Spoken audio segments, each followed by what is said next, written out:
আসসালামু আলাইকুম। রেস্ট্রিক টিউবে আপনাদেরকে স্বাগতম। আজকে আমি আপনাদেরকে দেখাবো iPhone থেকে আমরা যদি কোনো অ্যাপস আনইনস্টল করতে চাই, তাহলে কিভাবে আমরা অ্যাপস আনইনস্টল করতে পারি।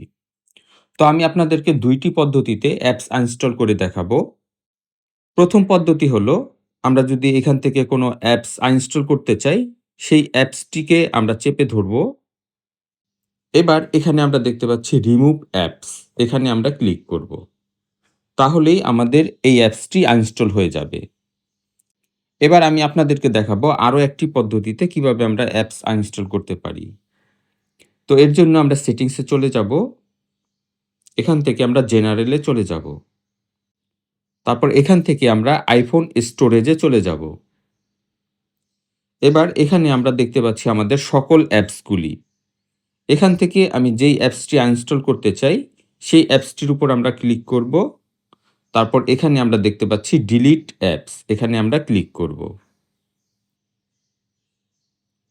তারপর আমরা ডিলিটে ক্লিক করলেই আমাদের অ্যাপসটি আনইনস্টল হয়ে যাবে। তো এভাবে আমরা চাইলে খুব সহজেই আমরা আইফোনের অ্যাপসগুলি ডিলিট বা আনইনস্টল করে নিতে পারি। আশা করি ভিডিওটি আপনাদের কাছে ভালো লেগেছে। ভিডিওটি ভালো লেগে থাকলে অবশ্যই লাইক, শেয়ার এবং কমেন্ট করবেন এবং আমার এই চ্যানেলটি সাবস্ক্রাইব করবেন। নেক্সট ভিডিও দেখার আমন্ত্রণ রইল। আজ এ পর্যন্তই। খোদা হাফেজ।